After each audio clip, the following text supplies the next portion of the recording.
Hello, അസ്സാം വലൈക്കും. Welcome back to പവ്വാസ് കിച്ചൻ.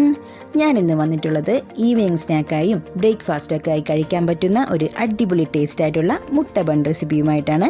അപ്പോൾ വീഡിയോയിലേക്ക് പോകുന്നതിന് മുമ്പായി എൻ്റെ ഈ ചാനൽ ഒന്ന് സബ്സ്ക്രൈബ് ചെയ്ത് സപ്പോർട്ട് ചെയ്തേക്കണേ. തൊട്ട് കാണുന്ന ബെല്ലൈക്കൺ കൂടി പ്രസ് ചെയ്താലേ ഞാൻ അപ്ലോഡ് ചെയ്യുന്ന എല്ലാ വീഡിയോസും നിങ്ങൾക്ക് അപ്പോൾ തന്നെ നോട്ടിഫിക്കേഷനായി ലഭിക്കുകയുള്ളൂ. അപ്പോൾ ശരി, നമുക്കിനി വീഡിയോയിലേക്ക് കിടക്കാം. മുട്ട ബൺ റെഡിയാക്കാൻ വേണ്ടി ഒരു ബൗളിലേക്ക് 1/2 കപ്പ് മൈദയും 1/4 സ്പൂണോളം ബേക്കിംഗ് സോഡയും 1/4 സ്പൂൺ ബേക്കിംഗ് പൗഡറും 1/2 സ്പൂൺ ഉപ്പും ചേർത്ത് നന്നായി ഒന്ന് മിക്സ് ചെയ്തതിന് ശേഷം കുറേശ്ശെ പാലൊഴിച്ച് നമുക്കിതൊന്ന് മിക്സ് ചെയ്തെടുക്കാം. അപ്പോൾ ഒറ്റയടിക്ക് തന്നെ പാലൊഴിച്ച് മിക്സ് ചെയ്യരുത്, കുറേശ്ശെ പാലൊഴിച്ചിട്ട് വേണം മിക്സ് ചെയ്തെടുക്കാൻ, എങ്കിലേ നമുക്കിതിൻ്റെ കറക്റ്റ് പരുവം ലഭിക്കുകയുള്ളൂ. അതിനുശേഷം നമുക്കിതിലേക്ക് 1/4 സ്പൂണോളം എണ്ണയും ആഡ് ചെയ്തതിന് ശേഷം കൈവച്ചൊന്ന് കുഴച്ചെടുക്കാം. നമ്മൾ ചപ്പാത്തിക്കൊക്കെ കുഴക്കുന്നത് പോലെ കുഴച്ചതിന് ശേഷം ഒരു 5 മിനിറ്റ് അടച്ചു വയ്ക്കാം. ഇനി നമുക്ക് ഇതിൻ്റെ ഫില്ലിങ്ങിന് വേണ്ട മസാല റെഡിയാക്കാം. അപ്പോൾ അതിന് വേണ്ടി ഞാനൊരു പാനിലേക്ക് 3 ടേബിൾ സ്പൂൺ വെളിച്ചെണ്ണ ഒഴിച്ചു കൊടുത്തിട്ടുണ്ട്. എണ്ണ നന്നായിട്ട് ചൂടായി വരുമ്പോൾ അതിലേക്ക് 1/4 സ്പൂണോളം കടുകിട്ട് കൊടുക്കാം. കടുകൊന്ന് പൊട്ടിയതിന് ശേഷം നമുക്കിതിലേക്ക് ഒരു സവാള ചെറുതായിട്ട് കൊത്തി അരിഞ്ഞതുകൂടി ആഡ് ചെയ്യാം. ഇനി ഇത് നമുക്കൊന്ന് മിക്സ് ചെയ്തതിന് ശേഷം ഇതിലേക്ക് 1/4 സ്പൂണോളം ഉപ്പും 1/4 സ്പൂൺ മഞ്ഞൾപ്പൊടി 1/4 സ്പൂൺ മല്ലിപ്പൊടി ഇവ ചേർത്ത് നന്നായി ഒന്ന് മിക്സ് ചെയ്തെടുക്കാം.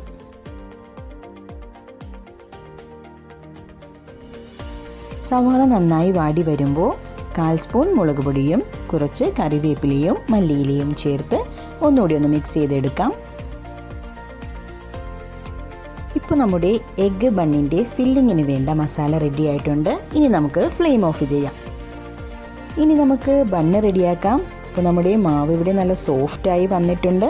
ഇനി നമുക്കിത് 3 പാർട്ടാക്കി എടുക്കാം. ഇനി നമുക്ക് ഇതിലൊരു ബോൾ എടുക്കാം. അതിനുശേഷം ഇതുപോലെ കൈവച്ചൊന്ന് പ്രസ് ചെയ്തെടുക്കാം.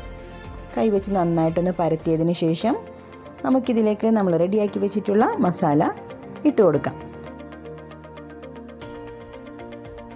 ഇനി നമുക്കിതിങ്ങനെ ഒന്ന് ചുരുട്ടിയെടുക്കാം. മസാലയൊന്നും പുറത്തേക്ക് പോകാത്ത രീതിയിൽ ഈ ഫില്ലിങ് നമുക്ക് അതിൻ്റെ അകത്ത് വെച്ച് ഇതുപോലെ ഉരുട്ടിയെടുക്കാം. ഇന്നത്തെ നമ്മുടെ ബണ്ണ് നമ്മൾ ബേക്ക് ചെയ്തല്ല എടുക്കുന്നത്, എണ്ണയിലിട്ടൊന്ന് ഫ്രൈ ചെയ്താണ് എടുക്കുന്നത്. അപ്പോൾ ഫ്രൈ ചെയ്യാൻ വേണ്ടി ഞാൻ നല്ല ചൂടായ എണ്ണയിലേക്ക് നമ്മൾ റെഡിയാക്കി വെച്ചിട്ടുള്ള ബോൾ ഇട്ട് കൊടുത്തിട്ടുണ്ട്. ഇനി നമുക്കിതൊരു സ്റ്റീൽ ഗ്ലാസ് ഉപയോഗിച്ച് ഇതുപോലെ ഒന്ന് പ്രസ് ചെയ്തെടുക്കാം.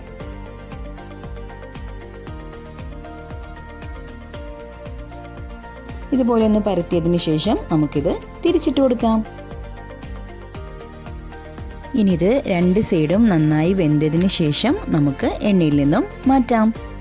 ഇപ്പോൾ നമ്മുടെ ബണ്ണ് റെഡിയായിട്ടുണ്ട്. ഇനി നമുക്ക് ഇതിന് വേണ്ട മുട്ട റെഡിയാക്കാം. അപ്പോൾ അതേ എണ്ണയിലേക്ക് ഞാനിതുപോലെ ഒരു സ്റ്റാൻഡ് വെച്ചിട്ടുണ്ട്. ഇതിലേക്ക് നമുക്കൊരു മുട്ട പൊട്ടിച്ചൊഴിക്കാം. അതിനുശേഷം ഇതിലേക്ക് നമുക്ക് കുറച്ച് കുരുമുളക് പൊടിയും ഉപ്പും കൂടി ചേർക്കാം. ഇനി നമുക്ക് ഇതിലെ സ്റ്റാൻഡ് മാറ്റാം. അതിനുശേഷം മുട്ട ഒന്ന് തിരിച്ചിട്ടെടുക്കാം. ഇനി നമുക്ക് നമ്മൾ റെഡിയാക്കി വെച്ചിട്ടുള്ള ബണ്ണ് ഇതുപോലെ ഒന്ന് കട്ട് ചെയ്തതിന് ശേഷം ഇതിൻ്റെ അകത്തേക്ക് നമ്മൾ നേരത്തെ റെഡിയാക്കി വെച്ചിട്ടുള്ള മുട്ടയും കൂടി ചേർത്ത് കൊടുക്കാം. അപ്പോൾ നമ്മുടെ അടിപൊളി ടേസ്റ്റായിട്ടുള്ള മുട്ട ബൺ റെസിപ്പി ഇവിടെ റെഡി ആയിട്ടുണ്ട്. ഒരു വെറൈറ്റി ടേസ്റ്റാണിത്. നിങ്ങളും ഇതൊന്ന് ട്രൈ ചെയ്ത് നോക്കണം. റെസിപ്പി ഇഷ്ടപ്പെട്ടാൽ പവ്വാസ് കിച്ചൻ ചാനൽ ലൈക്ക് ചെയ്യാനും കമൻറ്റ് ചെയ്യാനും ഷെയർ ചെയ്യാനും ഒപ്പം സബ്സ്ക്രൈബ് ചെയ്യാനും മറക്കരുത്. താങ്ക്